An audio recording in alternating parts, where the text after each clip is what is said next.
Boa tarde, pessoal, tudo bem? Abrindo o nosso 36º Afrontalks, o racismo além do 20 de novembro. É uma pauta muito interessante, porque o 20 de novembro, ele nasce do movimento gaúcho negro, que é um dos estados com o menor índice de população negra. Nós somos em torno de 16% no estado, na capital tem um pouco mais, em torno de 20 e poucos. E eu já vou começar a nossa programação, chamando aqui a minha presidenta maravilhosa, que está ali, Selfiane.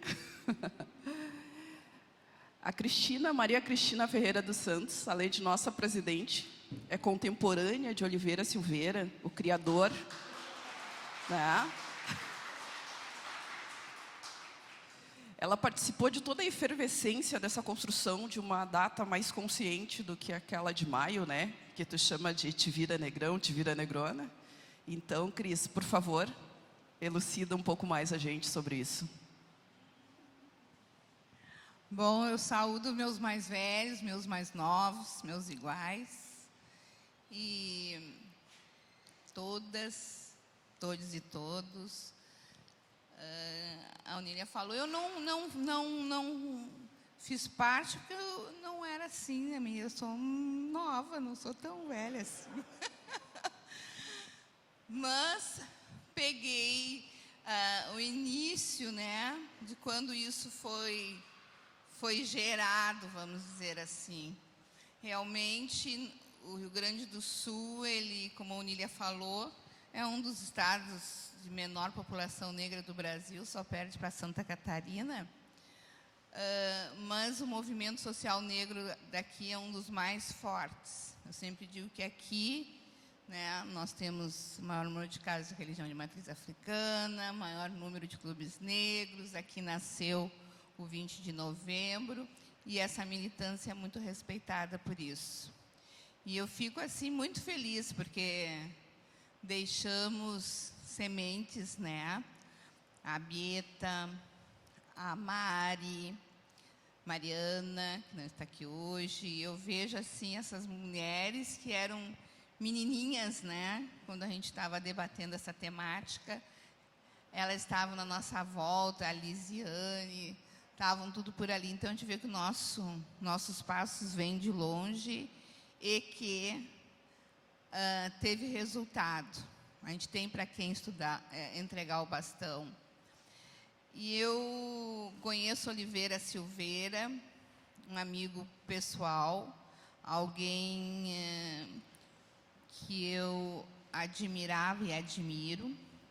Oliveira Silveira morreu no dia 1º de janeiro de 2009. E eu tive esse prazer de conhecer e de ser, vamos dizer, iniciada por ele dentro do movimento negro, quando ele forma um grupo de jovens, né, da qual também a família da Mari estava presente. Eu chamo as Barbosa. E lá no Floresta Aurora, a gente começa um grupo chamado Razão Negra, que era um grupo mais cultural, mas que ele trazia toda essa temática negra, né? Eu nunca fui eu disse, eu não toco nada, não canto, não digo poesia, mas eu gostava daquele vudunço todo e de todo o aprendizado com os nossos mais velhos que estavam ali. E aí, daí em diante, nunca mais me separei de Oliveira Silveira, né? E Oliveira faria 80 anos, agora no 16 de agosto. Ele é de Rosário do Sul. Eu sempre digo no presente que, para mim, ele não morreu, né? O ancestral nunca morre, está sempre muito, muito próximo.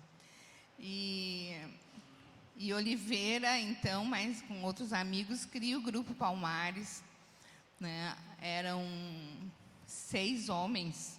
Eu acho que 2, 3 mulheres. E bem na época da repressão, né? Bem na época da ditadura militar, então eles tinham todo um cuidado. Diziam que 4 deles ficavam expostos. As mulheres era que escreviam, faziam as liberações, porque qualquer reunião tu tinha que liberar na delegacia, dizer que ia se reunir. Mais de 3 pessoas reunidas já era um ato contra o governo. E eles tinham esse cuidado. Bom, se nós formos presos, esses 2, mas essas mulheres, eles conseguem dar continuidade. Então, se ouve muito falar de Oliveira, mas era um grupo, né? E eles começam pensando nisso. 13 de maio não tem muito a ver com a gente. A princesa Isabel liberou os escravos, bababá, bababá, e a gente sabia que não era bem isso. Houve toda uma pressão do governo inglês também, né? Revolução industrial, querendo vender as suas máquinas. Então, eles queriam que esse povo todo fosse liberado, né? Principalmente das plantações, da agricultura, para poder vender as máquinas. E o Brasil é o último país da América do Sul a libertar, né, seus escravizados. Então, e houve muita luta interna nossa. Então, Princesa Isabel fez alguma coisa que já estava, se não acontecesse naquele ano, naquele mês, aconteceria no próximo, né? E talvez de uma forma bem sangrenta. Então, se procurava uma data que realmente representasse. Oliveira Silveira e outros saem a procurar, a pesquisar, a ver. Quem sabe Luiz Gama, quem sabe Luísa Marim, começaram a procurar, e Oliveira acha num livro a data de morte de Zumbi, 20 de novembro de 1695. Não se tinha muita coisa sobre ele escrita, e até hoje não se sabe a data de nascimento, porque Zumbi, ele nasce no Quilombo de Palmares. E uma das invasões, não sei se holandesa ou portuguesa, ao Quilombo, que existiram várias, ele é pego, sequestrado e levado para ser vendido, e um padre fica com ele. E ele fica com esse padre até quase 16 anos, quando ele foge e volta para o Quilombo de Palmares. Então, antes disso, não se sabe muito sobre ele. O que se sabe é que era um filho de Ogum, um homem de persistência, um homem que não tinha medo da luta e que acolhia a todos, porque o Quilombo de Palmares não era só um quilombo negro. Tinha indígenas, tinha brancos, embora sua maioria fosse de negros. E aí Oliveira traz essa data, o grupo faz uma assembleia e a data passa a ser uma data comemorada em Porto Alegre, em 1971.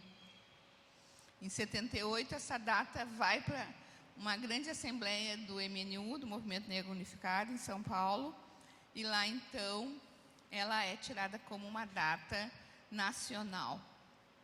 Mas é aqui que ela começa, em 20 de novembro de 1971. Então, por isso, nós comemoramos 50 anos do 20, e Oliveira tem tudo a ver com isso.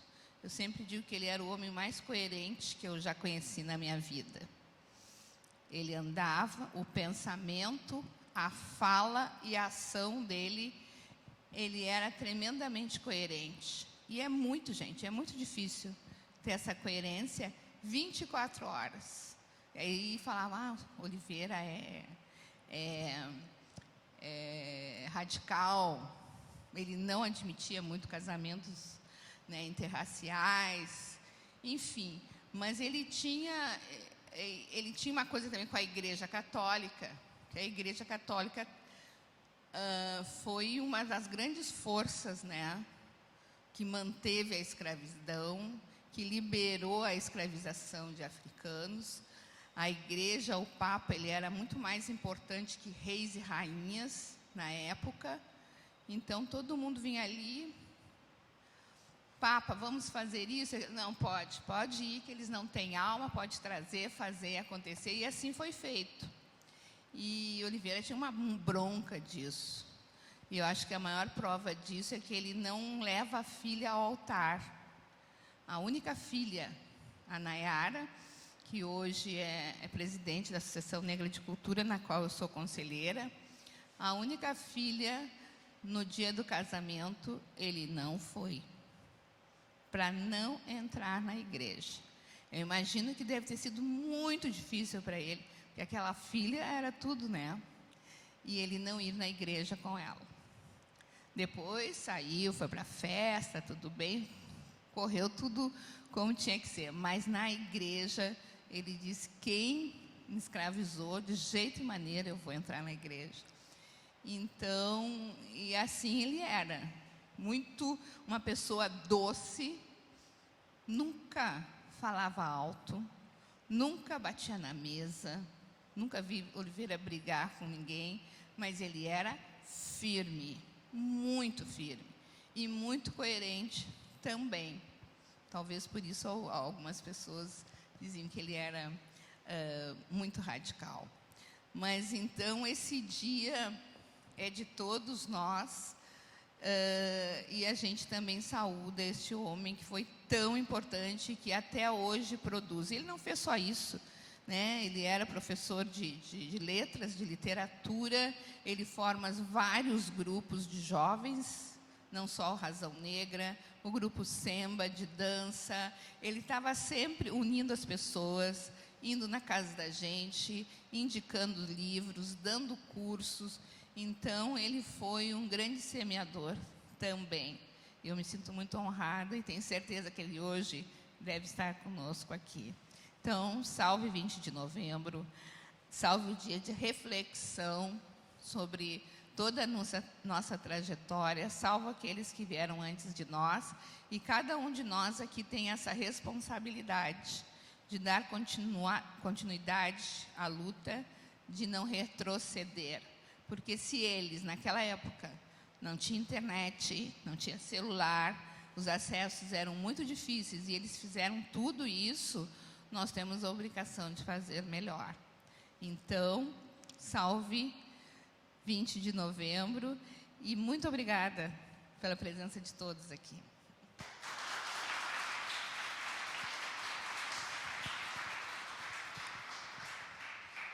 Eu vou entregar aqui para a minha diretora de...